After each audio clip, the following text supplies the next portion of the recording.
ಯತ್ನಾಳ್ ಕಾಂಗ್ರೆಸ್ಗೆ ಸೇರೋದಕ್ಕೆ ಅರ್ಜಿ ಹಾಕಿಲ್ಲ.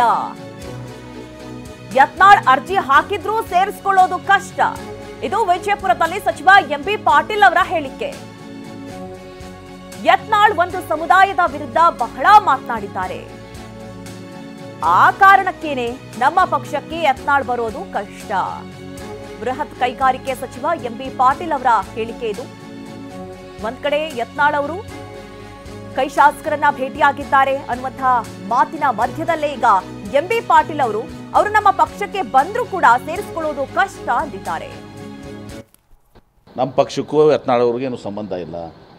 ನಿಮ್ಮ ಪಕ್ಷಕ್ಕೆ ಹಿಂದೆ ಬರ್ತಾರೆ, ಕರ್ಕೊಂಡ್ ಬರ್ತೀವಿ ಅನ್ನೋ ಮಾತು ನಮ್ಮ ಪಕ್ಷದಲ್ಲಿ ನಾನು ಹೇಳಿದೆನಲ್ಲ, ಅವ್ರು ಅರ್ಜಿ ಹಾಕಿಲ್ಲ. ಅರ್ಜಿ ಹಾಕ್ಲಾರ್ದು ನಾನು ಮಾತಾಡೋದು ಸೂಕ್ತ ಅಲ್ಲ.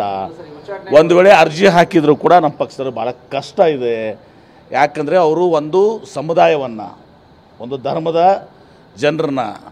ನನ್ನ ಬಿಸ್ನೆಸ್ಗೆ GST ನೋಟಿಸ್ ಬಂದಿದೆ, ಏನು ಮಾಡಬೇಕು ಅಂತ ಗೊತ್ತಾಗ್ತಿಲ್ಲ. ಇಮ್ಮಿಡಿಯೇಟ್ಲಿ ಒಬ್ಬ GST ಎಕ್ಸ್ಪರ್ಟ್ ಹತ್ರ ಮಾತಾಡು. ಎಲ್ಲಿ ಹುಡುಕೋದು? ಬಾಸ್ವಾಲಾ. Be the boss. ಬೇಕಾಬಿಟ್ಟು ಇವತ್ತು ದಿವಸ ಅಪಮಾನ ಮಾಡಿದ್ದಾರೆ, ಅಸಹ್ಯ ಮಾಡಿದ್ದಾರೆ, ಕೀಳಾಗಿ ಮಾತಾಡಿದ್ದಾರೆ. ಹೀಗಾಗಿ ನಮ್ಮ ಪಕ್ಷದಲ್ಲಿ ಅವರು ಅರ್ಜಿ ಹಾಕಿಲ್ಲ. ಹಾಕಿದರೂ ಕೂಡ ಭಾಳ ಕಷ್ಟ ಇದೆ. ಅದಾಗಿನೂ ಕೂಡ KPCC ಅಧ್ಯಕ್ಷರು, ಮುಖ್ಯಮಂತ್ರಿಗಳು, ಕಾಂಗ್ರೆಸ್ ಹೈಕಮಾಂಡ್ ನಿರ್ಧಾರ ಮಾಡಬೇಕಾಗ್ತದೆ. ಆದರೆ ಈಗ ಅಪ್ರಸ್ತುತ, ಯಾಕಂದ್ರೆ ಅವ್ರು ಅರ್ಜಿನೇ ಹಾಕಿಲ್ಲ. ನಾವಾಗೆ ಅವರು ಬರ್ತಾರಾ ಹೋಗ್ತಾರ ಅನ್ನೋದು ಸರಿಯಾದದ್ದಲ್ಲ.